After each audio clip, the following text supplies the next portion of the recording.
¿Cómo se supone que iba a saber que mi hija de 7 años escondía un cuchillo debajo de la almohada? Después de todo, todavía dormía con una lamparita de noche y me pedía que revisara si había monstruos debajo de su cama.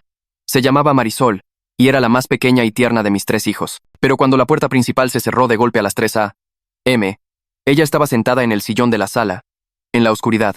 Mi esposo entró tropezando de borracho y la vio de inmediato. ¿Por qué estás despierta, mija? ¿Quieres que papi venga a calmarte?, balbuceó. Marisol no respondió. Sus manitas se aferraban a los pantalones de su pijama. Me desperté y bajé corriendo. Marisol, vete a tu cuarto, ahora. Pasó corriendo a mi lado y subió las escaleras por la cocina. Oí sus pies golpear cada escalón. Los ojos de mi esposo se clavaron en los míos. Estás poniendo a mis hijos en mi contra. Por favor, solo vete a dormir. Susurré, ya retrocediendo. Me agarró del brazo tan fuerte que sentí sus dedos clavarse en el mismo moretón de la semana pasada. Me arrojó contra la pared. Mi cabeza golpeó contra el marco de un cuadro. El vidrio se hizo añicos y un fragmento me cortó el hombro. No me digas qué hacer, me gritó en la cara. Su aliento apestaba a whisky. Esto pasaba cada pocas semanas cuando bebía. La última vez, hacía 3 semanas. Le rompió las costillas a nuestro hijo Mateo, de 15 años. 2 de ellas. Nuestra hija Sofía, de 12 años, había aprendido a quedarse en su closet durante esas noches. Se escondía detrás de la ropa colgada y se tapaba los oídos con las manos. La última vez la encontré dormida sentada, con las piernas entumecidas por no moverse. Pero Marisol era diferente. Normalmente dormía sin enterarse de nada. Yo lo agradecía, porque nunca veía ni sabía en qué se convertía su padre cuando tomaba. O al menos, eso creía yo. Mi esposo entró tropezando a la cocina. Lo seguí, tratando de mantenerme entre él y el pasillo para que no pudiera subir con los niños. Abrió las puertas de los gabinetes de golpe, sacó los platos y los estrelló contra las paredes, buscando sus pastillas. Las tiré, me oí decir. Necesitas ayuda. Mis palabras fueron interrumpidas cuando me agarró del cabello y me jaló la cabeza hacia atrás con fuerza. Oí cómo me tronó el cuello, luego me empujó. La parte de atrás de mi cabeza golpeó fuerte contra la pared. Un dolor agudo me recorrió la columna y sentí que caía al suelo. Sinceramente pensé que estaba paralizada. Apenas podía mover las piernas. Me echó un vistazo, luego a las escaleras, y empezó a subir hacia los cuartos de los niños. Se me heló la sangre. No podía dejar que llegara a los niños. Me arrastré hacia el cajón de los cuchillos. Mi mano temblaba mientras lo abría en silencio, buscando el cuchillo grande de cocina para intentar defendernos. El mismo cuchillo que había escondido por si acaso unas horas antes. Mis dedos buscaron en el cajón, pero el cuchillo no estaba. ¿Cómo era posible? Sentí que volvía el dolor agudo en mi espalda, pero no podía pensar en eso. Me arrastré detrás de mi esposo, saboreando la sangre de mi labio partido. Lo vi arriba, pateando la puerta de Mateo. 1, 2 veces, la puerta resistió. Mateo la había bloqueado con su escritorio. En lugar de detenerse, se movió al cuarto de Sofía, abrió la puerta de un jalón. La oí gritar. Para cuando llegué a lo alto de las escaleras, la estaba sacando del closet, jalándola del brazo. Papi, por favor, perdóname. Perdóname. Él la arrojó a un lado. Ella golpeó fuerte contra su tocador y se derrumbó en el suelo, sollozando, agarrándose el hombro. Intenté arrastrarme hacia ella. Él me pateó para alejarme. Caí en sus brazos y mi visión se nubló. Mi esposo estaba de pie sobre mí. Luego se dio la vuelta y se tambaleó por el pasillo, hacia la puerta de Marisol. No, logré decir ahogándome. Es solo una bebé, por favor, no. Nunca antes había tocado a Marisol. Era su favorita, la única a la que nunca lastimaba. Pero supongo que esa noche fue diferente. Abrió la puerta de ella. Intenté arrastrarme hacia ellos, pero mi cuerpo no se movía lo suficientemente rápido. Marisol estaba acostada en su cama, completamente oculta bajo sus cobijas. Su lamparita de noche proyectaba su sombra en la pared. Ven acá, balbuceó. Marisol se hizo bolita y retrocedió contra la pared. Dije que vengas acá. Dio 3 pasos hacia ella, se cernió sobre ella. Ella tenía 7 años y apenas le llegaba a la cintura. Marisol temblaba bajo las cobijas. Se las bajó y levantó la vista. Pero sus ojos no miraban nerviosos a su alrededor, estaban fijos en él. Él extendió la mano para agarrarla. Fue cuando la mano de Marisol se disparó bajo la almohada. Agarró algo de detrás. El cuchillo de la cocina. Mi cuchillo perdido. Lo agarró con ambas manos y se lo clavó hacia arriba en el muslo con todas sus fuerzas. La hoja entró profundo con un sonido húmedo, cortante. Mi esposo gritó. Se tambaleó hacia atrás y se agarró la pierna. La sangre brotaba entre sus dedos, empapando sus jeans. Cayó contra el marco de la puerta. Sus piernas cedieron. Se estrelló en el suelo, con el rostro pálido por el shock. Marisol se quedó allí, todavía sosteniendo el cuchillo, sangre en sus manos. Ya no vas a lastimarnos más, susurró ella. Me arrastré hasta la entrada del cuarto. Mi hombro seguía sangrando. Mi espalda gritaba de dolor. Vi a mi hija de 7 años sosteniendo el cuchillo ensangrentado. Luego miré a mi esposo. Intentaba sacarse el cuchillo de la pierna. Gritaba, ahora sí los voy a matar a todos, cabrones. Forcé a mi cuerpo a moverse. Sentía la espalda como si alguien me estuviera retorciendo un cuchillo en la columna. Pero tenía que llegar con Sofía. Me arrastré por el suelo del pasillo, dejando un rastro de sangre de mi hombro. Sofía estaba acurrucada contra su tocador, sollozando y agarrándose el hombro derecho. La alcancé y pasé mis manos por su brazo, buscando fracturas. Gritó cuando la toqué. Pude notar que no estaba roto. Solo muy golpeado, como el resto de nosotros. La puerta del cuarto de Mateo se abrió de golpe. Su escritorio rechinó contra el suelo mientras lo empujaba a un lado. Corrió al pasillo y se detuvo en seco cuando vio a su padre en el suelo, con un charco de sangre alrededor de su pierna. El rostro de Mateo se puso completamente pálido. Miró la sangre, luego la puerta de Marisol, luego a mí y a Sofía en el suelo. Mi esposo seguía gritando amenazas entre jadeos de dolor, intentando sacar el cuchillo de su muslo con manos temblorosas. Mateo salió de su shock y sacó el celular del bolsillo. Le temblaban tanto las manos que casi se le cayó 2 veces antes de lograr marcar. Le oí decir la dirección. Dijo que alguien estaba acuchillado. Dijo que necesitábamos ayuda ya. Me arrastré hacia mi esposo porque no podía simplemente dejar que se desangrara, sin importar lo que nos había hecho. Agarré toallas del baño de Sofía. Mi visión se volvía borrosa por el dolor en mi cabeza. Presioné las toallas contra la herida en su pierna. La sangre las empapó de inmediato, caliente y pegajosa en mis manos. Presioné más fuerte, aunque mis manos no dejaban de temblar. Él seguía gritándome que nos iba a matar, que estábamos todos muertos, que Marisol era un monstruo que merecía pudrirse en la cárcel. Miré más allá de él, hacia el cuarto de Marisol. Seguía de pie junto a su cama, todavía sosteniendo el cuchillo con ambas manos, mirando a su padre como si estuviera viendo algo en la televisión en lugar de la vida real. La sangre en sus pequeñas manos se veía negra bajo el brillo de la lamparita de noche. Mateo terminó la llamada y se arrodilló a mi lado, presionando sus manos sobre las mías en las toallas. No nos dijimos nada. Sofía seguía sollozando detrás de nosotros. Mi esposo seguía gritando. Marisol no se movía en absoluto. Las sirenas empezaron a sonar quizás 8 minutos después, pero parecieron horas. Luces rojas y azules destellaban por las ventanas. Oí puertas de auto cerrándose, pasos pesados en las escaleras, voces gritando. 3 paramédicos subieron las escaleras rápido. El primero fue directo a mi esposo, arrodillándose en la sangre y revisando su pulso. El segundo vino hacia mí y Sofía, apuntándome con una luz a los ojos y haciéndome preguntas en las que no podía concentrarme. La tercera entró despacio al cuarto de Marisol con las manos en alto, hablando con una voz muy calmada. No podía oír lo que decía, pero siguió hablando y hablando hasta que finalmente el agarre de Marisol en el cuchillo se aflojó. La paramédica le tendió una bolsa de plástico y Marisol dejó caer el cuchillo dentro. La paramédica la selló y la puso a un lado. Luego le puso una cobija alrededor de los hombros a Marisol. Los policías llenaron el pasillo. Uno de ellos empezó a tomar fotos de todo. Otro hablaba por su radio. Un tercero intentó separarme de Sofía, pero ella gritó y se aferró a mi brazo tan fuerte que sus uñas me rompieron la piel. El oficial retrocedió y nos dejó estar juntas. Un detective llegó quizás 10 minutos después de los primeros rescatistas. Era mayor, quizás 50 años, con cabello canoso y ojos cansados. Vio la sangre en las paredes de antes, cuando mi esposo me había arrojado. Vio los muebles rotos en el cuarto de Sofía. Vio a mis 3 hijos, todos aterrados y heridos. Vio mis heridas visibles, el corte en mi hombro que aún sangraba, los moretones en mis brazos. Sacó su celular e hizo una llamada, diciendo que necesitaba refuerzos y al DIF de inmediato. Dijo que esto no era solo una agresión, eran años de violencia doméstica que finalmente habían llegado a un punto crítico. Los paramédicos subieron a mi esposo a una camilla. Todavía estaba consciente y seguía gritándonos amenazas a todos. Un oficial de policía se quedó justo al lado de la camilla, con una mano en su pistola. El detective le dijo al oficial que mi esposo estaba bajo arresto tan pronto como los doctores lo autorizaran. Lo bajaron por las escaleras y lo sacaron a la ambulancia. Yo viajé en otra ambulancia con Sofía aún aferrada a mi brazo. La paramédica en la parte de atrás con nosotras era joven, quizás de 20 y tantos. Me limpió el corte en el hombro mientras íbamos. Me preguntó cuánto tiempo llevaba ocurriendo el abuso. No sé por qué respondí honestamente. Quizás porque estaba demasiado cansada para mentir más. Le dije que años. Han sido años. Sofía apretó mi mano tan fuerte que me dolió. Miré a mi hija de 12 años y me di cuenta de que ella me había estado protegiendo emocionalmente todo este tiempo, tratando de hacerme sentir menos culpable fingiendo que estaba bien. Yo había fallado en protegerla físicamente, y ella me había estado protegiendo a mí de todos modos. Mateo y Marisol iban en ambulancias separadas detrás de nosotros. Podía ver las luces intermitentes por la ventana trasera. Llegamos al hospital alrededor de las 3:30 de la mañana. Nos llevaron a diferentes cuartos en urgencias. Una doctora vino a verme a mí y a Sofía. Su gafete decía Dra. Herrera. Tenía ojos amables, pero su voz era puramente profesional. Examinó primero la herida de mi cabeza, apuntándome con luces a los ojos y haciéndome preguntas para verificar si tenía conmoción cerebral. Luego miró mi hombro, limpiando el vidrio y cosiéndolo. Tomó fotos de todo con una cámara. Los moretones en mi brazo de esa noche. Los moretones más viejos de la semana pasada que se estaban volviendo amarillos. El corte en mi hombro. El golpe en la nuca. La lesión de mi espalda. Fotografió todo mientras explicaba que ella estaba obligada a reportar y que el DIF ya venía en camino. Sentí una extraña mezcla de alivio y terror. Alivio, porque alguien finalmente iba a saber la verdad. Terror, porque sabía que una vez que este proceso comenzara, no tendría control sobre lo que les pasaría a mis hijos. Ladra. Herrera pasó a Sofía, examinando suavemente su hombro. Sofía se encogía con cada toque, pero dejó que la doctora la revisara. Ladra.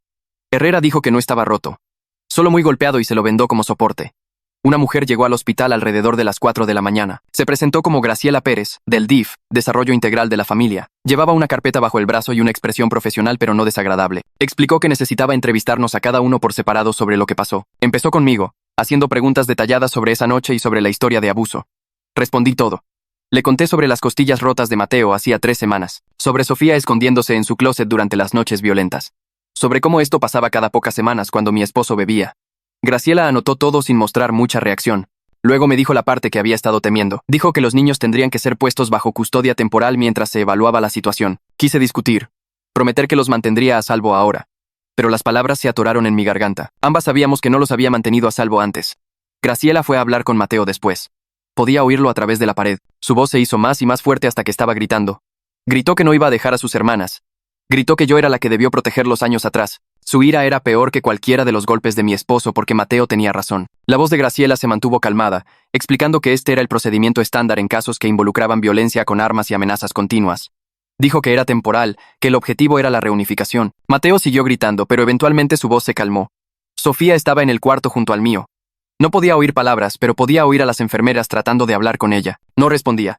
Cuando miré por la ventana de la puerta, la vi meciéndose hacia adelante y hacia atrás en la cama del hospital, agarrando su hombro vendado. Una enfermera intentó tocar su brazo y Sofía se apartó tan bruscamente que casi se cae de la cama. Vi a mi hija de 12 años desaparecer dentro de sí misma, justo frente a mí. Esto era mi culpa. Le había enseñado durante años que esconderse y guardar silencio eran las únicas formas de sobrevivir. Ahora no podía encontrar su voz, incluso cuando finalmente estaba a salvo. Marisol estaba en otra parte de urgencias. Graciela me dijo que habían llamado a un psiquiatra infantil porque Marisol había acuchillado a alguien a los 7 años. Necesitaban evaluar si era un peligro para sí misma o para otros. Caminé por el pasillo y encontré el cuarto donde la tenían. A través de la ventana, pude ver a Marisol sentada en una silla, respondiendo preguntas de un doctor. Se veía tan tranquila, sin lágrimas, sin emoción. Solo sentada allí como si estuviera presentando un examen en la escuela. La niñita que le tenía miedo a los monstruos debajo de la cama acababa de acuchillar a su padre para proteger a su familia. No sabía cómo se recuperaría de cargar con ese peso. Graciela regresó alrededor de las 6 de la mañana con una carpeta y esa mirada cansada en su rostro. Acercó una silla a donde yo estaba sentada fuera del cuarto de evaluación de Marisol. Abrió la carpeta y empezó a explicar el plan de ubicación. Mateo iría a una casa de acogida. Sofía a otra, Marisol a un centro terapéutico especializado debido a lo que pasó con el cuchillo. Tenían que separarlos para evaluaciones individuales dada la gravedad de todo. Oí las palabras, pero no tenían sentido al principio. Mis hijos nunca habían estado separados, ni una sola noche en toda su vida. Pregunté si podían quedarse juntos, mi voz quebrándose. Graciela negó con la cabeza y dijo que no era posible en este momento, que era el procedimiento estándar para casos con armas y múltiples víctimas. Miré por la ventana a Marisol, todavía sentada tranquilamente con el psiquiatra. Luego miré por el pasillo donde Mateo estaba en un cuarto y Sofía en otro. Aún no lo sabían. Graciela se levantó y dijo que necesitaba decírselo ahora. La seguí primero al cuarto de Mateo. Estaba sentado en la cama del hospital con los brazos cruzados mirando a la pared. Graciela le explicó el acuerdo de custodia temporal y las ubicaciones separadas. La cabeza de Mateo se giró bruscamente hacia ella. Preguntó si hablaba en serio. Ella dijo que sí y comenzó a explicar las razones. Mateo saltó de la cama, gritando que no iba a dejar a sus hermanas, que alguien tenía que protegerlas. Graciela se mantuvo calmada y le dijo que el objetivo era la reunificación. Pero esto era necesario por ahora. Mateo se volvió hacia mí. Su rostro reflejaba asco. Preguntó por qué no me había ido años atrás cuando esto pudo haberse evitado. Dijo que él mismo había estado planeando llamar al DIF cuando cumpliera 16, para poder intentar quedarse con la custodia de Sofía y Marisol. Sus palabras me golpearon como golpes físicos. Mi hijo de 15 años había estado planeando rescatar a sus hermanos de una situación a la que yo debería haber puesto fin años atrás. Graciela puso su mano en el hombro de Mateo, pero él se la quitó de un manotazo. Ella le dijo que su padre de acogida llegaría pronto y que estaría en buenas manos. Mateo soltó una risa amarga y dijo que no necesitaba las manos de nadie. Necesitaba que su madre los hubiera protegido. Luego se sentó de nuevo y no volvió a mirarme. Fuimos al cuarto de Sofía después. Seguía meciéndose en la cama, agarrando su hombro vendado. Graciela se arrodilló frente a ella y le explicó suavemente sobre la casa de acogida. Los ojos de Sofía se abrieron más, pero no emitió ningún sonido.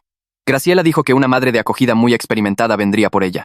Sofía buscó mi mano y la agarró tan fuerte que sus nudillos se pusieron blancos. Intenté decirle que todo estaría bien, pero las palabras se atoraron en mi garganta porque no sabía si eso era verdad.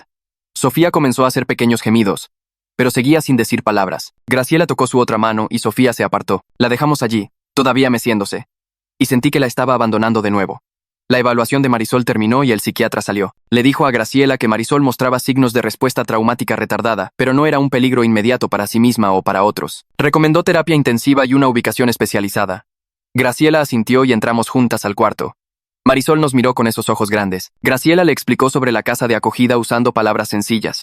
Marisol escuchó sin mostrar mucha emoción. Luego preguntó con una vocecita si ella iba a ir a la cárcel como papi. Caí de rodillas frente a ella y le dije que no, que nos había protegido, que había sido valiente. Marisol me miró y preguntó si la gente valiente lastima a otra gente.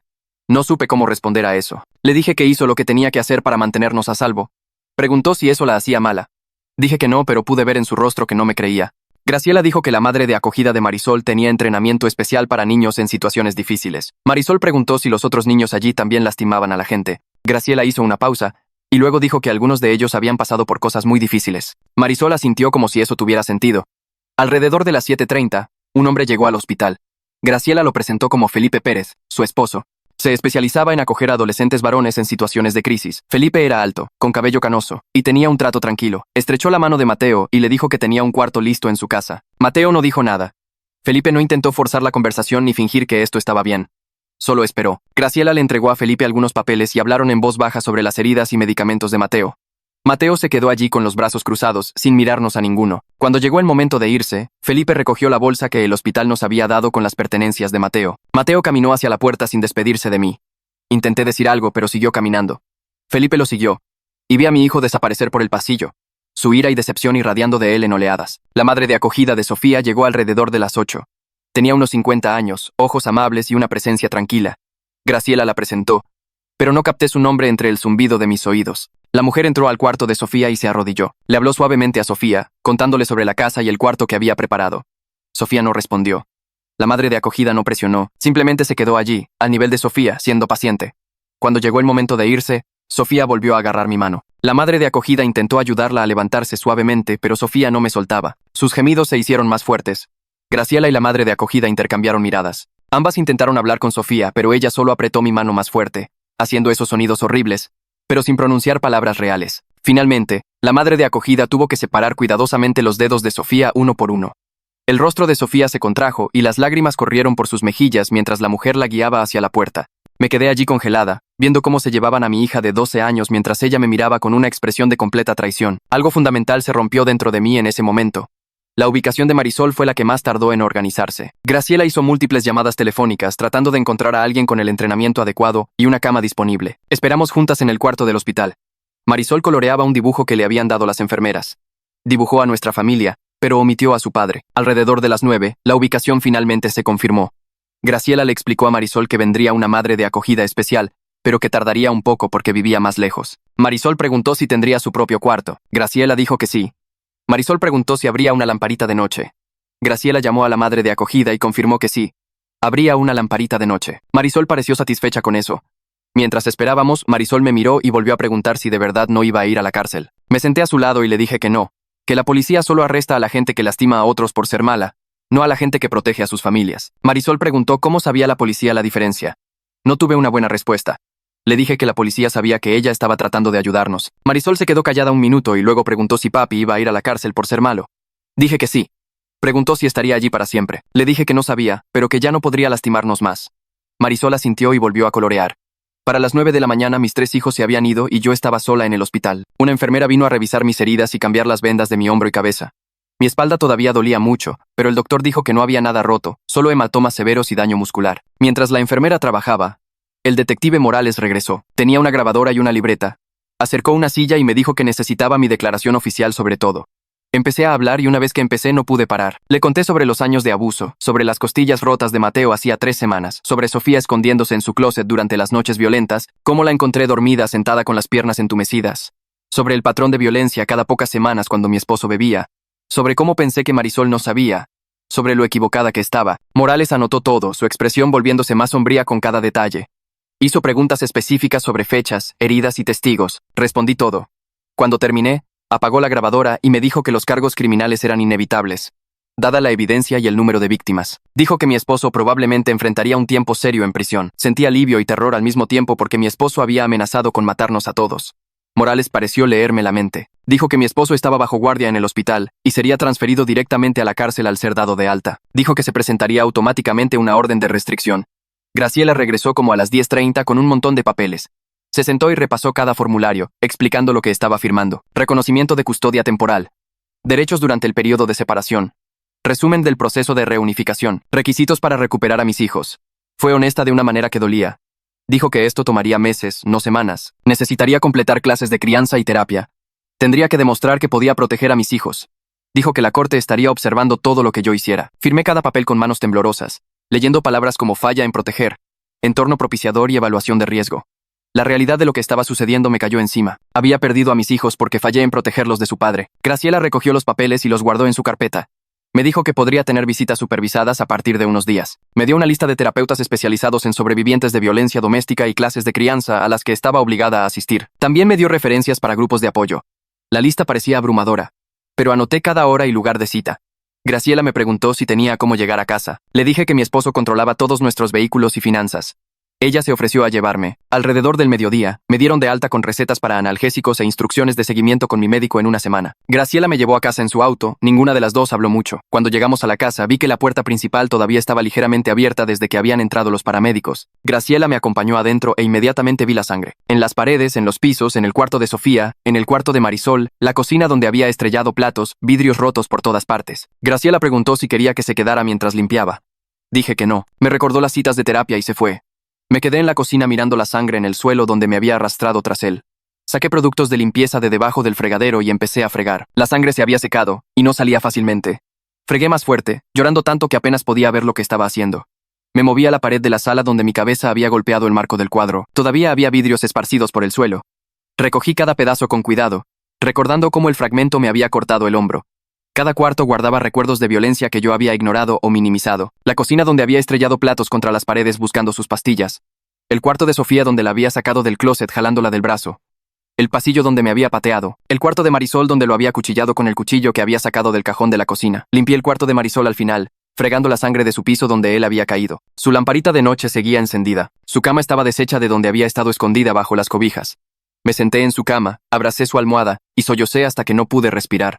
La casa se sentía embrujada por mis fracasos como madre. Alrededor de las 6 de esa tarde sonó mi teléfono. Era el detective Morales. Me dijo que mi esposo había salido de cirugía y estaba bajo arresto en su cuarto de hospital con un oficial vigilando afuera. La cirugía había reparado el daño en su arteria femoral. Sería trasladado a la cárcel tan pronto como los médicos lo dieran de alta. Morales enumeró los cargos que se estaban presentando. Múltiples cargos de violencia doméstica, abuso infantil, agresión agravada. Dijo que tendría que testificar en la audiencia preliminar y eventualmente en el juicio. Explicó que se había presentado una orden de restricción y ya estaba activa. Mi esposo no tenía permitido ningún contacto conmigo ni con los niños. El alivio que sentí al oír esto fue seguido inmediatamente por terror, recordando sus amenazas de matarnos a todos. Morales pareció oír mi miedo a través del teléfono. Me dio su número directo y me dijo que llamara de inmediato si algo se sentía mal o si la familia de mi esposo intentaba contactarme. Le di las gracias y colgué. Pedí comida a domicilio porque no podía soportar ir a la tienda. Comí sin saborear nada, sentada en la mesa de la cocina en la casa silenciosa. Cada sonido me hacía saltar.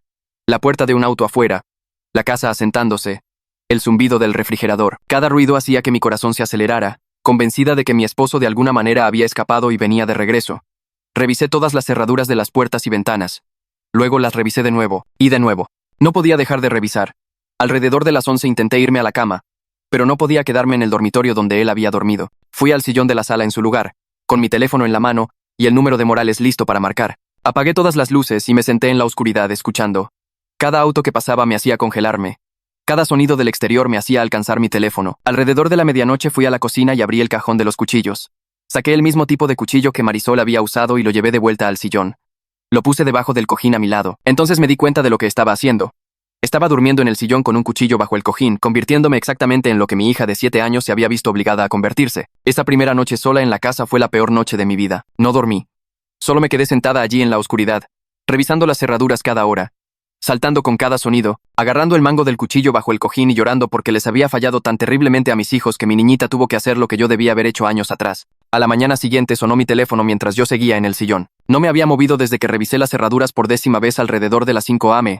El número de Graciela apareció en la pantalla. Respondí y me dijo que había programado mi primera visita supervisada con los niños en 3 días. 1 hora solamente, en un lugar supervisado en el centro. No podía discutir el caso ni a su padre durante la visita. También me dio nombres y números de terapeutas que trabajan con sobrevivientes de violencia doméstica y grupos de apoyo a los que tenía que asistir. La lista seguía y seguía. Clases de crianza, terapia individual, terapia de grupo, evaluaciones de seguridad en el hogar. Agarré una pluma y papel de la cocina y anoté todo. Mi mano temblaba tanto que la letra parecía la de un niño. Graciela preguntó si entendía todos los requisitos y dije que sí, aunque la lista parecía imposible. Dijo que me llamaría mañana para ver cómo estaba y colgó. Me quedé sentada mirando el papel cubierto con mi letra temblorosa. 10 citas y requisitos diferentes. Todo prueba de que había fallado tan terriblemente que el Estado tenía que enseñarme cómo ser madre. Llamé a la primera terapeuta de la lista esa tarde. Tenía un espacio al día siguiente. Lo tomé. El consultorio estaba en una pequeña plaza comercial entre un salón de uñas y una pizzería. La sala de espera tenía revistas sobre crianza y folletos sobre violencia doméstica. Llené formularios que preguntaban sobre el abuso. ¿Cuánto tiempo? ¿Con qué frecuencia? ¿De qué tipo? Marqué casillas de violencia física, abuso emocional, control financiero. El formulario tenía 20 preguntas y marqué 118 de ellas. La terapeuta me llamó después de 15 minutos.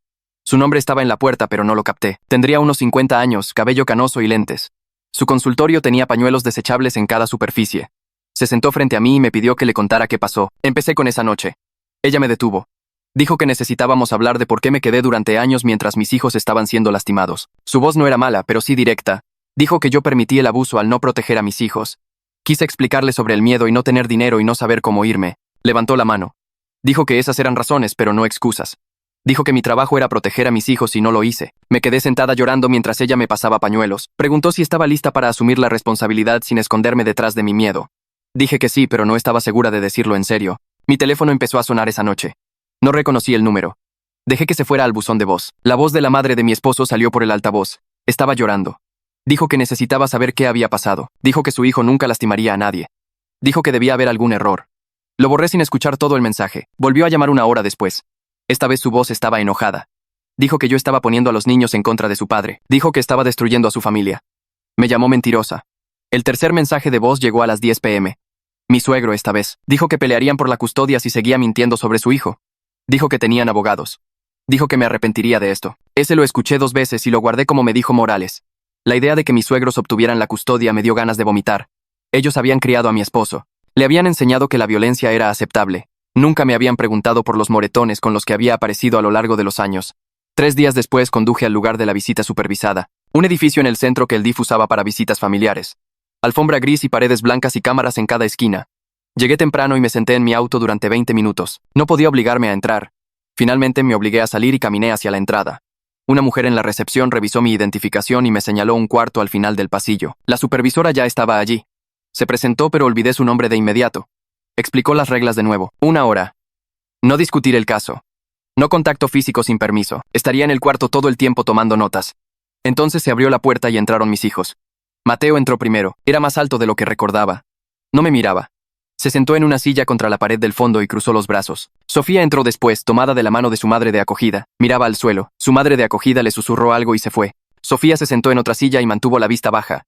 Entonces Marisol entró corriendo por la puerta y directo hacia mí. Me rodeó la cintura con sus brazos. Empecé a abrazarla, pero la supervisora dijo que primero tenía que pedir permiso. Le pregunté a Marisol si podía abrazarla. Ella asintió contra mi estómago. La abracé y se sintió tan pequeña. Se apartó y me miró. Preguntó si era una mala persona por lastimar a papi. Me arrodillé para que estuviéramos al nivel de los ojos. Le dije que no. Le dije que nos había protegido. Le dije que había sido valiente. La supervisora escribió algo en su portapapeles. La voz de Mateo cortó el silencio, fría y plana. Preguntó por qué no me había ido años atrás, cuando papi lo lastimó por primera vez. Dijo que recordaba tener 12 años y tener las costillas rotas y yo diciéndole que todo estaría bien. Dijo que él mismo había estado planeando llamar al DIF cuando cumpliera 16. Dijo que solo estaba esperando tener la edad suficiente para quizás quedarse con la custodia de sus hermanas. Dijo que había estado contando los días durante 3 años. Miré fijamente a mi hijo de 15 años y me di cuenta de que había estado planeando rescatar a sus hermanos de una situación a la que yo debería haber puesto fin. Tenía 12 años y hacía planes para salvar a su familia porque su madre no lo hacía. Abrí la boca pero no salió nada. ¿Qué podía decir? La supervisora se movió en su asiento pero no interrumpió. Mateo me miró con tanta ira y decepción que tuve que apartar la mirada. Sofía se levantó de su silla y caminó hacia mí. Tenía un trozo de papel doblado en la mano. Me lo tendió y lo tomé. Lo desdoblé. 3 palabras con letra temblorosa. Tengo miedo, mami. Las letras apenas eran legibles. Como si su mano hubiera estado temblando tanto como la mía cuando anoté los requisitos de Graciela. Miré a Sofía y tenía lágrimas corriendo por su rostro, pero seguía sin hacer ruido. Le pregunté a la supervisora si podía abrazarla. La supervisora asintió. Atraje a Sofía, y ella se aferró a mi camisa. Le susurré que yo también tenía miedo. Le susurré que estaríamos bien. No sabía si eso era verdad, pero lo dije de todos modos. Sofía se aferró tan fuerte que apenas podía respirar.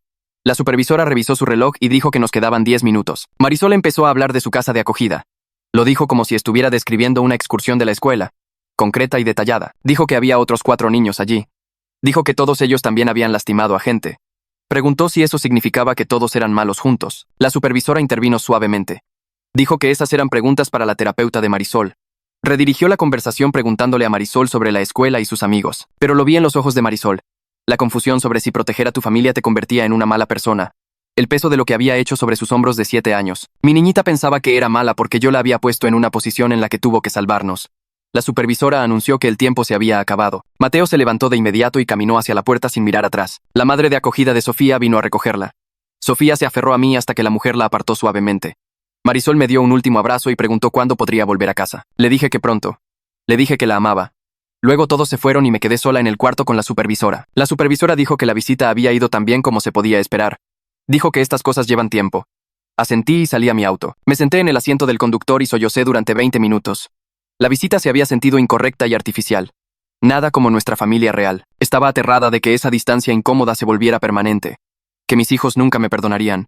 Que nos había destruido a todos por esperar demasiado. Graciela tocó la ventana de mi auto. La bajé. Dijo que sabía que era difícil, pero que esto era progreso. Dijo que tenía que seguir presentándome. Me limpié la cara y asentí. Esa noche fui a mi primer grupo de apoyo de violencia doméstica. Un sótano de una iglesia con sillas plegables en círculo. 8 mujeres más ya sentadas cuando llegué. La facilitadora me pidió que me presentara. Dije mi nombre y que mi esposo me había estado abusando a mí y a mis hijos durante años. La facilitadora me dio las gracias y preguntó quién quería compartir. Las mujeres fueron compartiendo en círculo sus historias. A una mujer, su esposo le había roto la mandíbula. A otra, su novio la había amenazado con una pistola. Una tercera llevaba 5 años fuera y todavía no podía dormir sin medicamentos. Sus historias eran peores que la mía, o exactamente como la mía, o diferentes pero iguales. Me sentí menos sola, pero también más avergonzada. Estas mujeres se habían ido. Algunas se habían ido antes que yo. Algunas habían protegido mejor a sus hijos.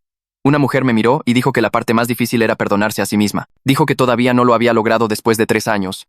Eso me aterró más que nada. La idea de que esta culpa nunca desaparecería. Llegué a casa alrededor de las 9 p.m. Y sonó mi teléfono. El número de Morales. Respondí y me dijo que mi esposo había sido dado de alta del hospital y trasladado a la cárcel. Esperaría allí la fecha de su corte. La orden de restricción estaba activa ahora. Mi esposo no podía contactarme a mí ni a los niños. Morales dijo que la familia de mi esposo podría intentar presionarme para retirar los cargos. Dijo que documentara todo. Cada llamada, cada visita, cada mensaje. Dijo que si el acoso continuaba, podría obtener mi propia orden de restricción contra ellos. Le di las gracias y colgué. Revisé todas las cerraduras de nuevo. Me aseguré de que las ventanas estuvieran seguras. Luego me senté en el sillón en la oscuridad y pensé en Mateo planeando rescatar a sus hermanas a los 16. En la nota de Sofía diciendo que tenía miedo. En Marisol preguntando si era mala. En cómo les había fallado a los 3 de maneras que nunca podría arreglar. El cuchillo seguía bajo el cojín del sillón. Lo dejé allí y eventualmente me quedé dormida sentada, todavía escuchando sonidos que no vendrían. Pasaron 2 días en una neblina de limpiar y revisar cerraduras y saltar con cada sonido. Apenas dormí. Mantuve el cuchillo bajo el cojín del sillón aunque sabía que mi esposo estaba en la cárcel. A la tercera mañana después de la visita, alguien llamó a mi puerta principal alrededor de las 10 a.m. Miré por la mirilla y vi a la madre de mi esposo en el porche. Estaba llorando. Abrí la puerta pero mantuve puesta la cadena de seguridad. Ella empujó contra ella de inmediato, rogando entrar. Tenía la cara roja e hinchada de tanto llorar. Dijo que necesitaba hablar conmigo sobre su hijo. Le dije a través de la rendija que no había nada de qué hablar. Se agarró al marco de la puerta y dijo que la policía lo tenía todo mal. Dijo que su hijo tenía un problema con la bebida, pero no era un monstruo. Seguía usando esa palabra, monstruo, como si el abuso fuera solo un error o una fase. Empecé a cerrar la puerta pero ella metió la mano por la rendija. Me rogó que le dijera a la policía que todo era un malentendido, que podíamos arreglarlo como familia, que sus nietos necesitaban a su padre. Abrí la puerta un poco más y la miré directamente. Le conté sobre las costillas rotas de Mateo, sobre Sofía escondiéndose en los closets, sobre Marisol acuchillando a su propio padre porque yo no pude protegerla. La cara de mi suegra cambió. El llanto se detuvo. Me llamó mentirosa. Dijo que estaba destruyendo a su familia. Dijo que probablemente yo misma me golpeaba y entrené a los niños para mentir. Dijo que pelearía por la custodia. Luego se fue. Cerré la puerta, le eché llave y la revisé 3 veces. Me temblaban tanto las manos que apenas pude marcar el número del detective Morales. Respondió al segundo timbrazo. Le conté sobre la visita. Preguntó si me había amenazado directamente. Dije que no exactamente, pero que dijo que pelearía por la custodia. Tomó notas y explicó que técnicamente ella no violó la orden de restricción, ya que solo aplicaba a mi esposo.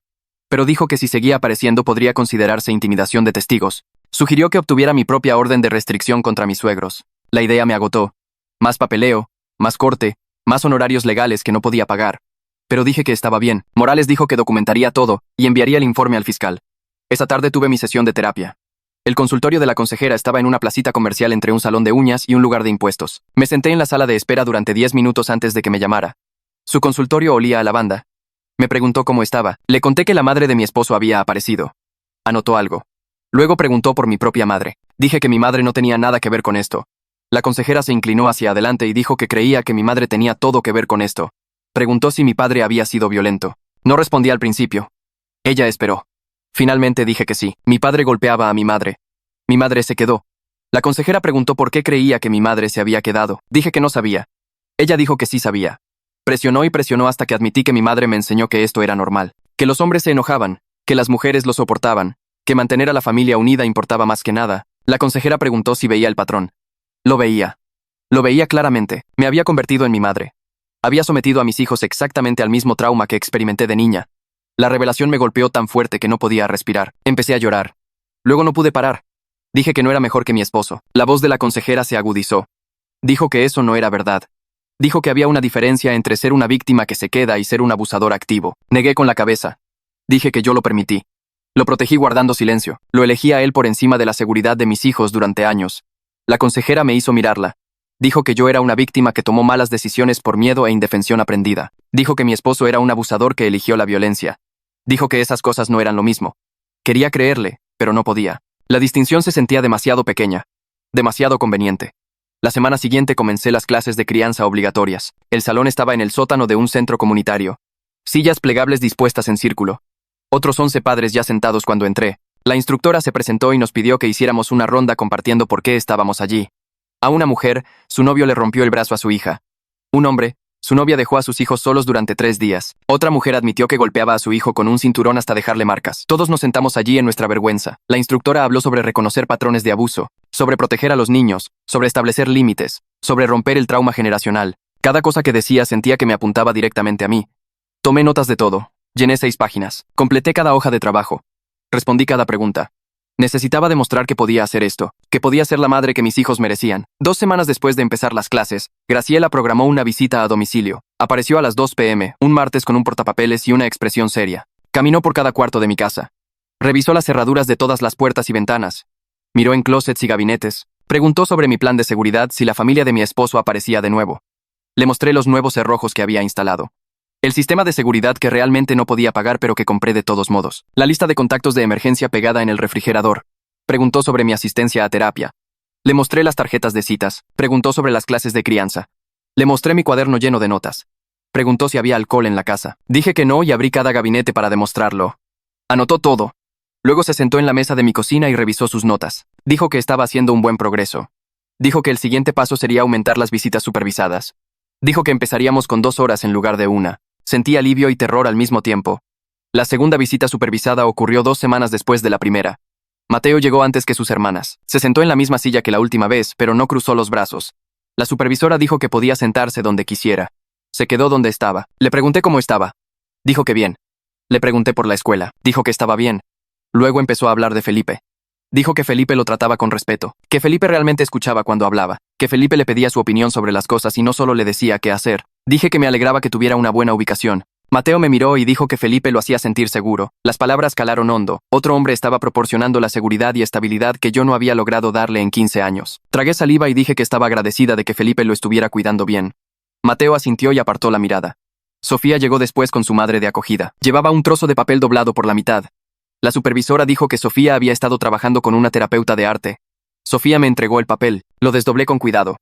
Era un dibujo de nuestra familia, yo y los 3 niños, pero donde debería haber estado la figura paterna, solo había marcador negro garabateado tan violentamente que había roto el papel en algunas partes. La supervisora explicó que la terapeuta de Sofía la animaba a expresar sus sentimientos visualmente, ya que todavía no hablaba. Dijo que esto era progreso, que Sofía estaba procesando su trauma. Miré los violentos garabatos negros y me sentí mal. Mi hija de 12 años tenía tanta rabia que había roto el papel tratando de borrar a su padre. Marisol entró al final. Su madre de acogida terapéutica la acompañó hasta la puerta y le dio un abrazo antes de irse. Marisol se veía más pequeña que hacía 2 semanas, como si se estuviera encogiendo.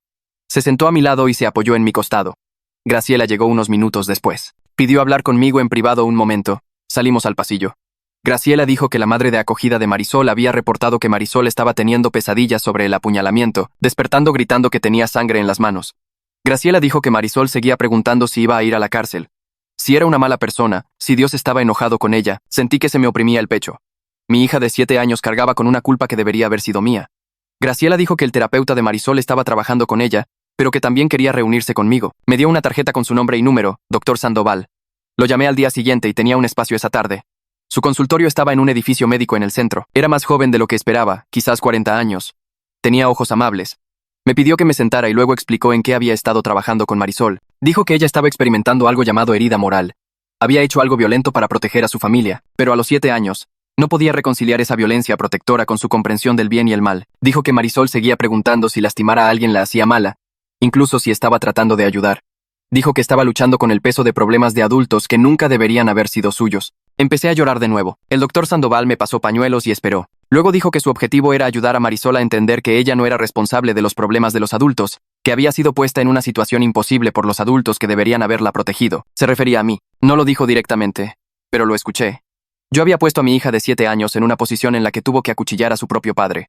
El doctor Sandoval dijo que Marisol necesitaría terapia continua durante mucho tiempo. Dijo que la herida moral era grave y no se resolvería rápidamente, pero confiaba en que podría sanar si tenía apoyo y seguridad constantes. Preguntó si estaba comprometida a proporcionar eso. Dije que sí. Haría lo que fuera necesario. 2 días después, una mujer llamada licenciada Elizondo llamó a mi celular. Se presentó como la fiscal que llevaba el caso de mi esposo. Su voz era profesional pero no fría. Preguntó si tenía tiempo para hablar, y dije que sí de inmediato. Elizondo explicó que mi esposo estaba acusado de 3 cargos de agresión agravada, 2 cargos de poner en peligro a menores y un cargo de violencia doméstica. Dijo que con 3 niños víctimas y lesiones documentadas, la fiscalía estaba buscando cargos serios. Necesitaba que testificara en la audiencia preliminar en 3 semanas. Anoté la fecha y la hora en un trozo de papel con manos temblorosas.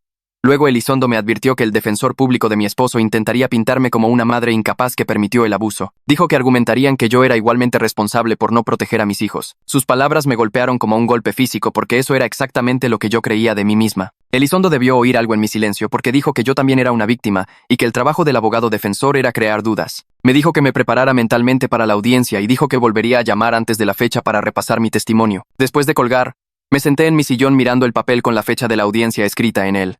3 semanas parecían demasiado pronto e imposiblemente lejos. Las 3 semanas pasaron en una neblina de citas de terapia, visitas supervisadas y ansiedad constante por enfrentar a mi esposo en la corte. La mañana de la audiencia preliminar, me paré frente al espejo de mi baño tratando de decidir qué ponerme.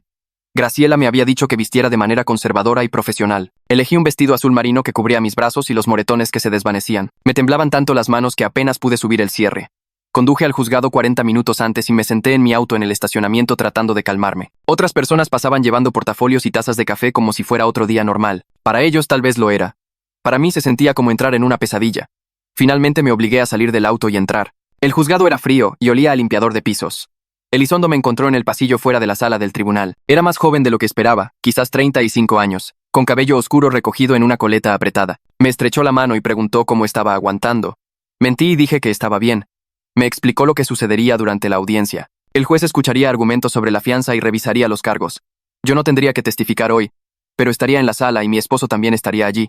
Se me revolvió el estómago. Elizondo puso su mano en mi brazo brevemente y dijo que podía hacerlo. Entramos a la sala y me senté en la primera fila detrás de la mesa de la fiscalía. La sala era más pequeña de lo que esperaba, con bancos de madera y luces fluorescentes. Algunas otras personas estaban sentadas esparcidas, probablemente allí por casos diferentes. Entonces se abrió una puerta lateral y un alguacil trajo a mi esposo. Llevaba un mono naranja con las manos esposadas al frente. Se veía más pequeño de alguna manera, más delgado. Su cabello estaba más largo y despeinado, pero cuando se giró y me vio sentada allí, su expresión cambió instantáneamente a puro odio. Sus ojos se clavaron en los míos y sentí que se me cortaba la respiración. El alguacil lo hizo sentarse en la mesa de la defensa junto a su defensor público. Mi esposo seguía girando la cabeza para mirarme. El defensor público, un hombre de aspecto cansado con un traje arrugado, puso su mano en el brazo de mi esposo y dijo algo que no pude oír. La jueza entró y todos se pusieron de pie. La jueza Campos era una mujer de unos 50 años con cabello canoso y lentes para leer. Se sentó y hojeó unos papeles. La audiencia comenzó con la fiscal leyendo los cargos. Agresión agravada contra un menor. Poner en peligro a menores. Violencia doméstica. Cada cargo se sentía como un peso presionando mi pecho. El defensor público se puso de pie y argumentó a favor de reducir la fianza. Dijo que mi esposo había vivido en la comunidad durante 15 años. Tenía un empleo estable antes de su arresto y no era un riesgo de fuga. Dijo que mi esposo tenía un problema con la bebida que estaba dispuesto a tratar. Lo hizo sonar como si el alcoholismo fuera una excusa para romperle las costillas a nuestro hijo y aterrorizar a nuestros hijos. Elizondo se puso de pie y argumentó en contra de cualquier fianza. Describió la gravedad de las heridas de los 3 niños. Leyó del informe policial sobre las amenazas que mi esposo hizo esa noche. Mencionó que una niña de 7 años se había visto obligada a acuchillar a su propio padre en defensa propia. La jueza Campos escuchó a ambas partes sin expresión. Luego negó la fianza. Dijo que, dadas las amenazas hechas contra la familia y la gravedad de las heridas a múltiples víctimas menores de edad, no podía arriesgarse a liberar al acusado. Mi esposo explotó, se puso de pie y comenzó a gritar que esto era una mierda, que yo había puesto a sus hijos en su contra, que él nunca había lastimado a nadie. El alguacil lo agarró del brazo y lo obligó a sentarse de nuevo. La jueza Campos golpeó su mazo y le advirtió sobre desacato. La cara de mi esposo estaba roja y tenía la mandíbula apretada. Me miró de nuevo y articuló algo que no pude distinguir del todo, pero parecía una amenaza. El alguacil lo llevó de regreso por la puerta lateral. Todo mi cuerpo temblaba. Después de que terminó la audiencia, me levanté sobre piernas temblorosas y comencé a caminar hacia la salida. Elizondo estaba recogiendo sus papeles en la mesa de la fiscalía. Estaba casi en la puerta cuando alguien me llamó por mi nombre. Me giré y vi al defensor público de mi esposo caminando hacia mí. Tenía una expresión falsa y preocupada en su rostro. Dijo que entendía que esta era una situación difícil para todos. Luego sugirió que tal vez quisiera reconsiderar mi testimonio cuando llegara el juicio. Dijo que las cosas podrían ponerse muy incómodas para mí en el estrado. Insinuó que yo era igualmente responsable de lo que pasó porque me había quedado y no había protegido a mis hijos. Dijo que un buen abogado defensor podría hacerme quedar muy mal frente a un jurado. Antes de que pudiera responder, Elizondo apareció a mi lado. Su comportamiento profesional había desaparecido y su voz era aguda. Le dijo al abogado defensor que no se toleraría la intimidación de testigos y que si se acercaba a su testigo nuevamente fuera de los procedimientos oficiales, presentaría una queja ante el colegio de abogados. El abogado levantó las manos y dijo que solo intentaba tener una conversación. Elizondo le dijo que la conversación había terminado y me tomó del codo, guiándome lejos. Caminamos por el pasillo y no me soltó hasta que estuvimos fuera del juzgado. Preguntó si estaba bien, asentí, pero no lo estaba. Las palabras del abogado defensor me habían sacudido porque hacían eco de todo lo que ya creía sobre mí misma. Yo era igualmente responsable, me había quedado. No había protegido a mis hijos. Elizondo pareció leerme los pensamientos, dijo que la defensa intentaría echarme la culpa, pero eso no lo hacía verdad. Dijo que yo era una víctima de violencia doméstica y la ley lo reconocía, pero sus palabras no ayudaron mucho porque la culpa ya me estaba comiendo viva. Conduje a casa aturdida y pasé el resto del día sentada en mi sillón repasando la audiencia en mi mente. La mirada de odio de mi esposo, la jueza negando la fianza, las amenazas apenas veladas del abogado defensor. Esa noche sonó mi teléfono. Casi no respondo porque no reconocía el número. Pero contesté, y oí la voz de un hombre preguntando si era la madre de Mateo. Dije que sí. Se presentó como Felipe Pérez, el padre de acogida de Mateo. Me sorprendió porque la mayoría de la comunicación pasaba por Graciela. Felipe dijo que esperaba que estuviera bien que llamara directamente. Graciela le había dado mi número. Quería hablarme sobre Mateo. Se me oprimió el estómago. Felipe rápidamente me aseguró que Mateo estaba bien físicamente, pero dijo que Mateo se había estado abriendo sobre el abuso en las últimas semanas. Había estado hablando de su culpa por no proteger a sus hermanas antes. Felipe dijo que Mateo cargaba con mucha ira y un sentido de responsabilidad fuera de lugar. Pensó que Mateo se beneficiaría de la terapia familiar una vez que comenzara la planificación de la reunificación. Dijo que Mateo necesitaba procesar su ira hacia mí en un entorno seguro. Sentí que se me llenaban los ojos de lágrimas, pero parpadeé para contenerlas. Le dije a Felipe que haría lo que Mateo necesitara. La voz de Felipe fue amable cuando dijo que era bueno oír eso. Dijo que había estado trabajando con adolescentes traumatizados durante 12 años y que Mateo era un buen chico lidiando con circunstancias imposibles. Dijo que Mateo amaba ferozmente a sus hermanas y había estado tratando de ser el hombre de la casa desde los 12 años. Esa responsabilidad lo había estado aplastando. Le agradecí a Felipe por llamar y por cuidar a mi hijo. Después de colgar, llamé a Graciela y le conté sobre la sugerencia de Felipe. Dijo que de todos modos había estado planeando mencionar la terapia familiar pronto. Programó la primera sesión para la semana siguiente solo con Mateo y conmigo. El consultorio de terapia estaba en un edificio médico cerca del centro. Llegué temprano y me senté en la sala de espera con las palmas sudorosas. Mateo llegó con Felipe 10 minutos después. Mateo apenas me miró. Felipe le dio un apretón en el hombro y dijo que volvería en una hora. La terapeuta salió a buscarnos. Era una mujer de unos 40 años con cabello corto y canoso y una presencia tranquila. Su nombre era Dra. Rivera. Nos condujo a su consultorio, que tenía 2 sillones uno frente al otro y una silla donde ella se sentó. Mateo eligió el sillón más alejado de mí. Ladra. Rivera explicó que se especializaba en casos de violencia doméstica y reunificación familiar. Dijo que el objetivo de estas sesiones era crear un espacio seguro para que Mateo expresara sus sentimientos y para que yo escuchara y asumiera la responsabilidad. Enfatizó que la ira de Mateo era normal y saludable dado lo que había experimentado. Le preguntó a Mateo si entendía por qué estábamos allí. Él asintió pero no habló. Ladra. Rivera esperó. El silencio se alargó. Finalmente, Mateo dijo que había tenido miedo de dormir durante 3 años. Su voz era plana. Dijo que cada noche se quedaba despierto escuchando los pasos de su padre, escuchando el sonido de vidrios rompiéndose o a su madre llorando o a sus hermanas gritando. Dijo que se había entrenado para dormir ligero para poder despertarse rápido si algo pasaba. Incluso ahora en casa de Felipe, donde estaba a salvo, no podía dormir profundamente. Todavía se despertaba varias veces por noche escuchando un peligro que ya no estaba allí. Sentí como si alguien me hubiera dado un puñetazo en el pecho. Mi hijo de 15 años había estado sufriendo de hipervigilancia durante 3 años mientras yo fingía que todo era manejable.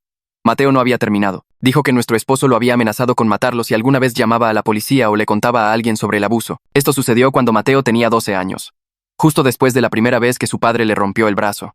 Su padre lo había llevado a urgencias y les dijo a los médicos que Mateo se cayó de su bicicleta. En el camino a casa, su padre dijo que si Mateo alguna vez le contaba a alguien la verdad, lo mataría y haría que pareciera un accidente. Mateo dijo que creyó la amenaza por completo, así que durante 3 años, había cargado con esa amenaza solo. Había intentado proteger a Sofía y Marisol mientras manejaba su propio terror. Había planeado rutas de escape de la casa. Había escondido a sus hermanas cuando oía a su padre llegar borracho. Había recibido palizas destinadas a ellas cuando podía. Y todo el tiempo tenía 12, 13, 14 años, tratando de ser el protector porque yo no los estaba protegiendo. Escuchar esto, entender la posición imposible en la que había estado mi hijo me enfermó físicamente. Sentí que la bilis me subía por la garganta. Ladra. Rivera preguntó si necesitaba un momento. Negué con la cabeza aunque sentía que podría vomitar. Mateo miraba al suelo. Tenía las manos apretadas en puños sobre sus rodillas. Ladra. Rivera lo animó suavemente a continuar si quería. Mateo me miró entonces y sus ojos estaban llenos de rabia. Dijo que estaba furioso conmigo. Dijo que me había quedado cuando debería haberme ido, que había puesto excusas para su padre, que había elegido a su padre por encima de la seguridad de ellos año tras año. Dijo que me había rogado que nos fuéramos cuando tenía 13 años y yo le había dicho que no era tan simple. Pero sí era tan simple. Debería haberlos tomado y haberme ido. En lugar de eso, había dejado que el abuso continuara hasta que Marisol tuvo que acuchillar a alguien para detenerlo. Una niña de 7 años tuvo que hacer lo que yo debería haber hecho años atrás. Quería defenderme. Explicar mi miedo y el control financiero y todas las razones por las que me había sentido atrapada. Pero ladrá. Rivera me había advertido que no pusiera excusas. Y Mateo tenía razón. Cada palabra que dijo era verdad. Así que me senté allí y lo acepté. Dejé que me dijera exactamente cuánto odiaba lo que yo había hecho. Cuánto me resentía por ponerlo en esa posición. Qué enojado estaba por haber perdido 3 años de su infancia por el miedo y la hipervigilancia. Ladra. Rivera guió la sesión con cuidado. Ayudó a Mateo a expresar su ira en términos específicos en lugar de acusaciones generales. También lo redirigió suavemente cuando su ira comenzaba a convertirse en crueldad. Después de que Mateo dijo todo lo que necesitaba decir, ladrá. Rivera me pidió que respondiera. Miré a mi hijo y le dije que lo sentía. Le dije que tenía razón en todo. Había fallado en protegerlo a él y a sus hermanas. Me había quedado demasiado tiempo. Había puesto excusas. Los había puesto en peligro una y otra vez. Dije que no podía deshacer el pasado, pero que estaba comprometida a hacerlo mejor ahora. No estaba pidiendo perdón porque no me lo había ganado. Solo quería que supiera que entendía lo terriblemente que le había fallado. La mandíbula de Mateo estaba tensa. No respondió. Ladrá. Rivera dijo que estaba bien. Dijo que la responsabilidad sin excusas era un primer paso importante. Dijo que seguiríamos trabajando juntos y que la curación llevaría tiempo. La sesión terminó y Felipe regresó a recoger a Mateo. Mateo se fue sin despedirse de mí. Conduje a casa llorando tanto que tuve que detenerme 2 veces. Esa noche, la terapeuta de arte de Sofía llamó. Se llamaba Srita. Cano preguntó si podía asistir a una de las sesiones de Sofía la semana siguiente. Quería que llevara fotos familiares de antes de que el abuso escalara. Explicó que estaba usando fototerapia para ayudar a Sofía a reconectar con recuerdos positivos y separar la violencia de su padre de toda su infancia. La Srita.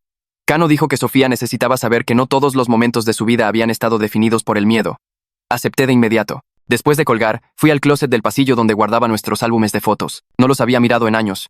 Me senté en el suelo y abrí el primer álbum. Fotos de Mateo de bebé, Sofía de niña pequeña. El primer cumpleaños de Marisol. Pasé las páginas y vi cómo cambiaban los rostros de mis hijos. En las primeras fotos estaban sonriendo, realmente sonriendo con luz en sus ojos. Encontré fotos de unas vacaciones que tomamos cuando Sofía tenía 8 años. Habíamos ido a la playa. Había fotos de los 3 niños construyendo castillos de arena y jugando en las olas. Se veían felices. Yo también me veía feliz en esas fotos. Eso fue antes de que las cosas empeoraran mucho.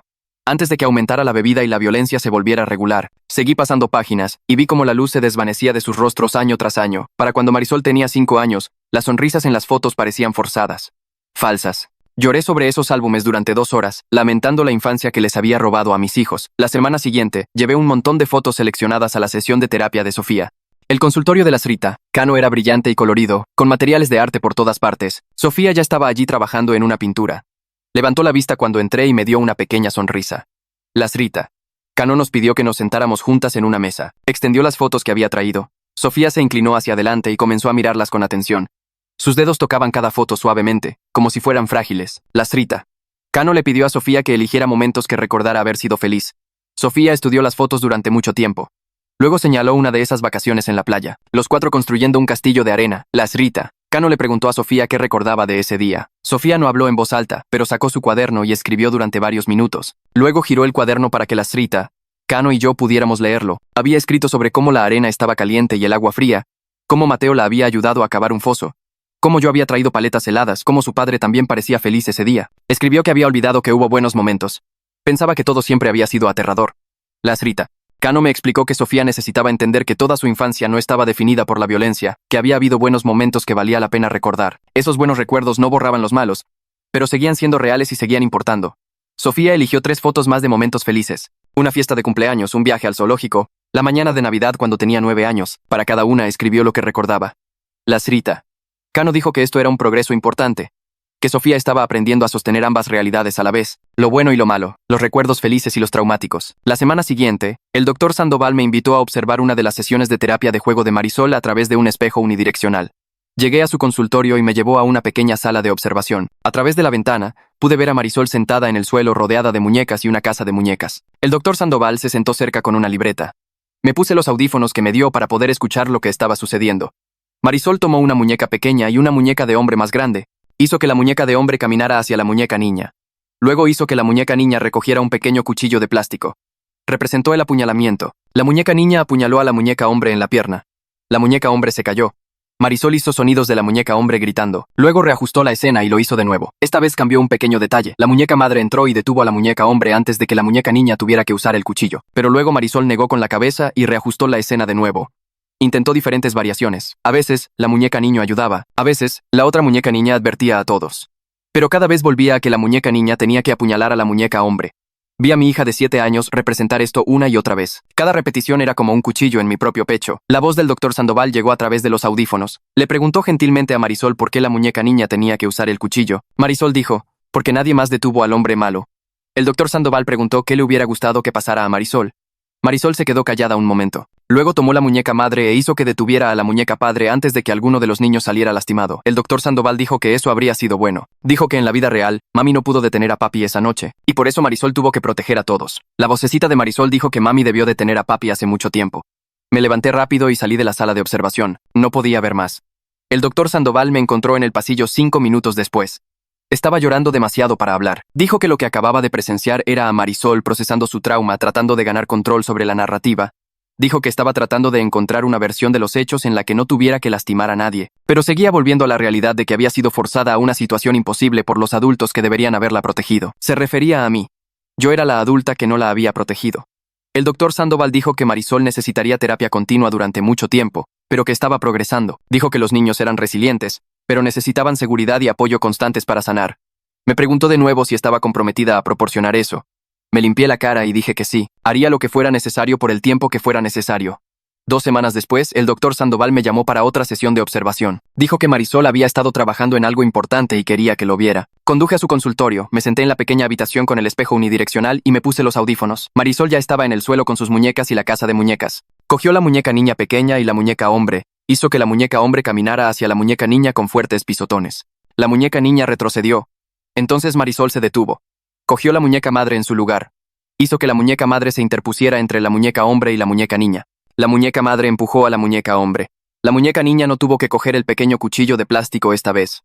Marisol asintió para sí misma como si esta versión fuera mejor. Reajustó la escena y la intentó de nuevo de la misma manera. La muñeca madre protegiendo a la muñeca niña. No se necesitó cuchillo. La voz del doctor Sandoval llegó a través de los audífonos, suave y cuidadosa. Le preguntó a Marisol si eso era lo que deseaba que hubiera pasado. Marisol asintió con fuerza. El doctor Sandoval dijo que habría sido muy bueno si hubiera pasado así. Dijo que en la vida real mami no pudo detener a papi esa noche.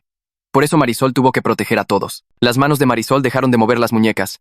Su voz era tan pequeña que apenas podía oírla a través de los altavoces. Dijo, mami debió detener a papi hace mucho tiempo, antes de que alguien saliera lastimado, antes de que Marisol tuviera que usar el cuchillo. Sentí que el pecho se me hundía. Me levanté demasiado rápido y la silla raspó fuerte contra el suelo. Me arranqué los audífonos. Salí de la sala de observación. Llegué al pasillo antes de que comenzara el llanto. No pude detenerlo. Me deslicé por la pared y me senté en el suelo con las manos en la cara. El doctor Sandoval me encontró allí 5 minutos después. Se sentó a mi lado en el suelo. No intentó hacer que dejara de llorar. Solo me pasó pañuelos y esperó. Cuando finalmente pude respirar de nuevo, dijo que Marisol estaba procesando su trauma tratando de reescribir la historia, tratando de encontrar una versión en la que no tuviera que lastimar a nadie, pero seguía volviendo a la verdad de que había sido puesta en una situación imposible por los adultos que debían protegerla. Se refería a mí. Yo era la adulta que falló. El doctor Sandoval dijo que Marisol necesitaría años de terapia, pero que estaba progresando. Dijo que los niños pueden sanar si tienen seguridad y apoyo constantes. Me preguntó de nuevo si estaba comprometida a proporcionar eso. Me limpié la cara y dije que sí, lo que fuera necesario por el tiempo que fuera necesario. Graciela llamó a la mañana siguiente. Dijo que quería reunirse para discutir la planificación de la reunificación. Me temblaban tanto las manos que casi dejó caer el teléfono. Lo programó para esa tarde en la oficina del DIF. Llegué 20 minutos antes y me senté en la sala de espera mirando el reloj. Graciela finalmente me llamó a su oficina. Tenía un expediente grueso en su escritorio con mi nombre. Sacó papeles y comenzó a revisarlos uno por uno. 6 semanas de asistencia a terapia, cada sesión. Certificado de finalización del programa de educación sobre violencia doméstica. Prueba de participación en 3 grupos de apoyo diferentes. Mi nuevo contrato de arrendamiento que mostraba una vivienda estable. Cartas de mi terapeuta documentando mi creciente comprensión de cómo había permitido el abuso. Graciela levantó la vista de los papeles. Dijo que estaba cautelosamente optimista sobre comenzar visitas supervisadas en casa. Se me cerró la garganta. Pregunté cuándo. Dijo que primero necesitábamos hacer un plan. Decidir el orden y el cronograma. Asegurarnos de que todo estuviera bien configurado. Graciela sacó un formulario en blanco y comenzó a escribir. Dijo que empezaríamos con Sofía, ya que sus necesidades eran las más sencillas. Seguridad, estabilidad, terapia continua para sus respuestas al trauma. Sofía volvería a casa primero por un periodo de prueba con monitoreo intensivo. Luego Mateo, una vez que Sofía estuviera asentada. Finalmente Marisol, cuyo caso era más complicado debido al apuñalamiento. Graciela escribió un cronograma. 8 semanas más si todo salía bien. 8 semanas parecían una eternidad y también terriblemente pronto. Explicó que cada niño tendría requisitos específicos, registros con el DIF, citas de terapia que tenía que mantener, cualquier señal de problemas y volverían a llevar a los niños a casas de acogida de inmediato. Dije que entendía. Firmé el plan de reunificación donde señaló. Tomé mi copia con manos temblorosas. Pasé la siguiente semana preparando el cuarto de Sofía. Lo pinté de su color favorito, morado claro. Puse su cama exactamente donde le gustaba, junto a la ventana. Compré sábanas nuevas con estrellas. Instalé una cerradura en su puerta que solo ella podía controlar desde adentro. Graciela había dicho que eso era importante. Darle a Sofía control sobre su propio espacio. Escribí un plan de seguridad en un trozo de papel y lo puse en la mesita de noche de Sofía. Si alguna vez se sentía asustada, podía cerrar su puerta con llave. Llamarme. Llamar a Graciela. Llamar al 911. Los números estaban todos listados. También escribí que ahora estaba a salvo y que la protegería. Graciela vino a inspeccionar todo. Caminó por el cuarto de Sofía revisando cada detalle. Probó la cerradura. Leyó el plan de seguridad. Asintió lentamente. Dijo que se veía bien. Programó la primera visita nocturna de Sofía para ese viernes por la noche. Faltaban 3 días. Pregunté si estaba lista. Graciela dijo que lo averiguaríamos. El viernes llegó demasiado rápido. Graciela trajo a Sofía a la casa a las 4 de la tarde. Sofía salió del auto cargando una pequeña bolsa. No me miraba. Graciela la acompañó adentro y repasó las reglas. Volvería mañana por la mañana a las 9. ¿Algún problema? Llamar de inmediato. Luego Graciela se fue. Y solo estábamos Sofía y yo en la sala. Le mostré a Sofía su cuarto. Entró lentamente. Tocó las paredes moradas. Se sentó en la cama. Probó la cerradura 3 veces. Empujó su tocador contra la puerta aunque tenía la cerradura. Hice la cena, pero apenas comió. A la hora de dormir revisó cada cerradura de la casa. Puerta principal, puerta trasera, todas las ventanas. Las revisó de nuevo. Luego una tercera vez. Finalmente fue a su cuarto y cerró la puerta con llave. Oí el tocador raspar contra el suelo mientras lo volvía a colocar en su lugar. Me acosté en mi propia cama escuchando cada sonido. Alrededor de la medianoche oí gritar a Sofía. Corrí a su puerta y toqué. Abrió la cerradura después de un minuto. Tenía la cara mojada de lágrimas. Le pregunté si podía entrar. Ella asintió. Me senté con ella hasta que se volvió a dormir. Sucedió de nuevo a las 3 de la mañana. Lo mismo. Para cuando Graciela llegó a las 9, Sofía se veía agotada, pero me entregó una nota antes de irse. 3 palabras con su letra. Estoy feliz casa. Las siguientes 2 semanas, Sofía vino a visitas nocturnas todos los viernes. Cada vez era un poco más fácil. La revisión de cerraduras pasó de 3 veces a 2 veces a una vez. Las pesadillas ocurrían con menos frecuencia. Seguía sin hablar, pero me escribía notas todos los días. Sobre la escuela, sobre su terapia de arte, sobre extrañar a su hermano y hermana. Su terapeuta dijo que esto era un gran progreso, que la voz de Sofía volvería cuando se sintiera verdaderamente a salvo. La llevé a cada cita de terapia. Seguí cada cosa que su terapeuta recomendó. Compré el diario especial que sugirió su terapeuta. Me aseguré de que Sofía tuviera materiales de arte para expresar sus sentimientos. Graciela observó todo, tomando notas, registrándose constantemente. Después de 2 semanas dijo que Sofía podía volver a casa permanentemente. Lloré cuando lo dijo. Sofía se mudó de nuevo un sábado. Desempacó sus cosas lentamente. Probó la cerradura de su puerta. Pero esta vez no empujó el tocador contra ella. Felipe me llamó 2 días después. Dijo que el regreso a casa de Mateo estaba programado a continuación. Pero Mateo tenía dudas. Felipe dijo que Mateo le dijo que no estaba seguro de querer volver. Que se sentía más seguro en la casa de acogida donde no tenía que proteger a nadie. Donde podía ser simplemente un niño. Felipe y la terapeuta familiar estaban trabajando con él, tratando de ayudarlo a entender que su papel ya no era el de protector. Que yo estaba asumiendo la responsabilidad de la seguridad de todos ahora. Pero Mateo aún no confiaba en eso. Felipe dijo que podría llevar tiempo. Preguntó si era lo suficientemente paciente para esperar. Dije que esperaría todo el tiempo que Mateo necesitara. 3 semanas después, Mateo finalmente aceptó volver a casa. Felipe lo trajo un domingo por la tarde. Mateo entró cargando 2 bolsas. Miró a su alrededor como si estuviera inspeccionando todo. Revisó las cerraduras de la puerta principal. Me preguntó cuándo las había cambiado. Dije que justo después de que todo pasó. Él asintió. Fue a su cuarto. Volvió a salir 10 minutos después y pidió ver mi tarjeta de citas de terapia. Se la mostré. Miró las fechas. Todos los sellos de asistencia. La volvió a dejar sin decir nada. En la cena preguntó sobre mis reuniones de grupo de apoyo. ¿Cuándo eran? ¿Con qué frecuencia iba? Respondí cada pregunta. Esa noche revisó todas las cerraduras él mismo antes de acostarse. Igual que solía hacer Sofía. A la mañana siguiente preguntó si realmente había cortado contacto con su padre y los suegros. Le mostré la orden de restricción. Los números bloqueados en mi teléfono. Lo estudió todo cuidadosamente. Este se convirtió en el patrón. Mateo poniéndome a prueba constantemente. Preguntando por la terapia. Revisando cerraduras. Cuestionando mis decisiones. La terapeuta familiar dijo que esto era normal. Mateo necesitaba ver un seguimiento constante antes de confiar en mí. Estaba probando si realmente podía mantenerlos a salvo. Así que dejé que me probara. Le mostré todo lo que pidió ver. Mantuve límites estrictos sin contacto de mi esposo o su familia. Fui a cada sesión de terapia para mí y los niños. Respondí de inmediato cada vez que Sofía o Mateo tenían preocupaciones. Mantuve la comunicación abierta incluso cuando las preguntas de Mateo se sentían como acusaciones. Semana tras semana, poco a poco, Mateo dejó de revisar las cerraduras todas las noches. Dejó de pedir ver pruebas de mi terapia. Empezó a hablarme de cosas normales como la tarea y sus planes para la universidad.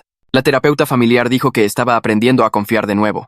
2 meses después de que Sofía volviera a casa, llamó la licenciada Elizondo. Dijo que la fiscalía necesitaba que evaluaran a Marisol antes de aprobar su regreso. Querían asegurarse de que no fuera un peligro para sí misma o para otros.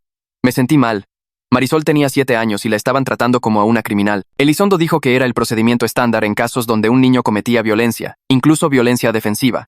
El doctor Sandoval haría la evaluación ya que había estado trabajando con Marisol. Él presentaría su informe al tribunal. Pregunté cuánto tardaría. Elizondo dijo que unas pocas semanas. El doctor Sandoval me llamó al día siguiente. Dijo que había completado su evaluación de Marisol. Pasó horas revisando su caso, su progreso en la terapia, sus comportamientos en la casa de acogida. Su conclusión fue clara. Marisol había actuado en defensa de su familia sin indicios de tendencias violentas continuas. No era agresiva con otros niños. No tenía problemas de ira. El apuñalamiento fue un acto único de protección en una situación extrema. Su informe recomendaba la reunificación con terapia intensiva continua. Lo presentaría al tribunal y a la fiscalía para el final de la semana. 2 semanas después, estaba sentada en la sala de la jueza Campos mientras ella revisaba la gruesa pila de materiales del caso esparcidos por su escritorio. Leyó la evaluación del doctor Sandoval, mis registros de terapia, la evaluación de seguridad del hogar e informes de los terapeutas de los 3 niños. La sala del tribunal se sentía demasiado grande y demasiado silenciosa. La jueza Campos levantó la vista y se quitó los lentes para leer. Aprobó el regreso a casa de Marisol con efecto inmediato, pero sus siguientes palabras hicieron que se me revolviera el estómago. Cualquier indicio de condiciones inseguras resultaría en la remoción inmediata de los 3 niños. Estaba bajo supervisión judicial durante el próximo año, con controles mensuales y visitas sorpresa a domicilio. Asentí y le di las gracias, sabiendo que tenía suerte de tener esta oportunidad. La alternativa era perderlos para siempre. El sábado siguiente por la mañana, Marisol volvió a casa cargando una pequeña bolsa de pertenencias de su centro de acogida terapéutico. Sofía estaba esperando junto a la puerta principal, y en cuanto Marisol entró, Sofía la agarró de la mano y la llevó escaleras arriba a su habitación compartida. La seguí lentamente, con las piernas temblorosas, y observé desde la puerta cómo Sofía le mostraba a Marisol cómo había arreglado todos sus animales de peluche favoritos en la cama. Mateo apareció detrás de mí y se apoyó en el marco de la puerta con los brazos cruzados, pero su expresión era suave mientras observaba a sus hermanas juntas. Marisol se subió a la cama y abrazó cada animal de peluche. Luego me miró con esos ojos grandes. ¿Papi va a volver?, preguntó. Me arrodillé junto a la cama para que estuviéramos al nivel de los ojos. No, dije, nunca. Todo el cuerpo de Marisol se relajó y sonrió por primera vez desde que la había visto esa mañana. Sofía apretó su mano y Mateo descruzó los brazos. Esa noche, tuvimos nuestra primera cena familiar juntos en 10 semanas. Hice espagueti porque era fácil y a los 3 niños les gustaba. Sofía seguía sin hablar, pero le sonrió a Marisol al otro lado de la mesa cuando Marisol contó una historia sobre uno de los otros niños en su casa de acogida. Mateo se sentó en silencio y comió su comida, levantando la vista ocasionalmente para observar a sus hermanas. Marisol habló por todos, parloteando sobre sus sesiones de terapia y los juegos que jugaban, y cómo su madre de acogida tenía un gato que dormía en su cama. Los observé y sentí esta abrumadora mezcla de felicidad y dolor por todo el tiempo que habían perdido. Me prometí en silencio que nunca les volvería a fallar, que cada decisión de ahora en adelante pondría su seguridad primero. Sofía extendió la mano y la puso sobre la mía por solo un segundo antes de retirarla. 3 semanas después, Elizondo llamó sobre el caso penal. El abogado de mi esposo estaba presionando mucho por un acuerdo de culpabilidad para evitar el juicio. Él se declararía culpable de cargos reducidos a cambio de una sentencia más corta que la máxima. Ella explicó los términos y preguntó cómo me sentía al respecto. Estaba de pie en mi cocina sosteniendo el teléfono y me sentí dividida. Una parte de mí quería que enfrentara un juicio donde todos escucharían lo que les hizo a nuestros hijos, donde Mateo podría testificar y el jurado vería los dibujos de Sofía y sabría que Marisol lo apuñaló en defensa propia. Pero otra parte solo quería que terminara, para que pudiéramos comenzar a sanar sin el trauma de un juicio pendiente sobre nosotros. Necesitaba hablar con los niños antes de decidir nada. Esa noche, después de la cena, me senté primero con Mateo y le expliqué la opción del acuerdo de culpabilidad. Se enojó de inmediato, su rostro enrojeció. Quería un juicio porque quería que todos escucharan lo que su padre había hecho. Quería que quedara en el registro público. Escuché y le dije que entendía. Luego fui al cuarto de Sofía, donde estaba dibujando en su escritorio. Se lo expliqué en términos sencillos y me escribió una nota en su cuaderno de dibujo. Solo quiero que termine. La nota decía, no quiero volver a verlo nunca más. Besé la parte superior de su cabeza.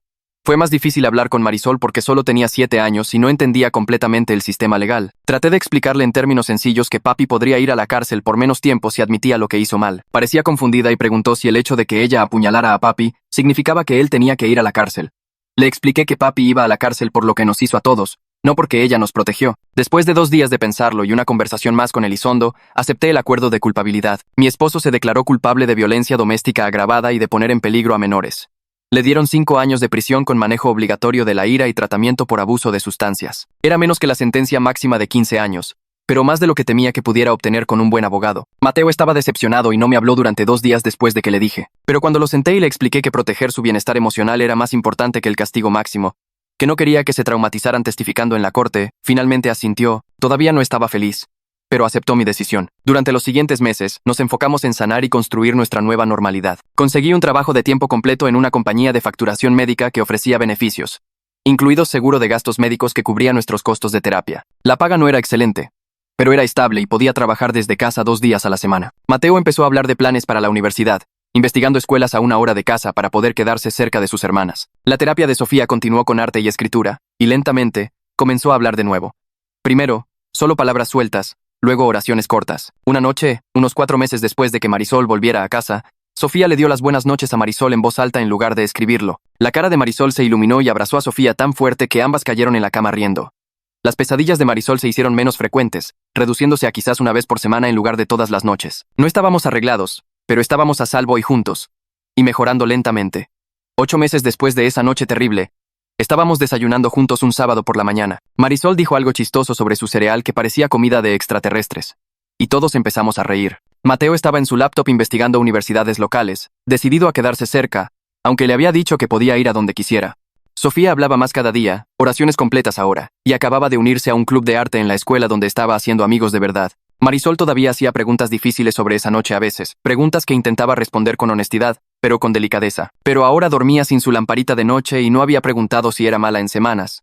Miré a mis 3 hijos sentados alrededor de la mesa de nuestra cocina, con cicatrices pero sobreviviendo, sanando pero no curados, y supe que aunque nunca podría deshacer los años que les fallé, podría pasar cada día en adelante manteniéndolos a salvo. No éramos la familia que éramos antes, y nunca seríamos perfectos, pero estábamos juntos, éramos libres, y eso era suficiente por ahora.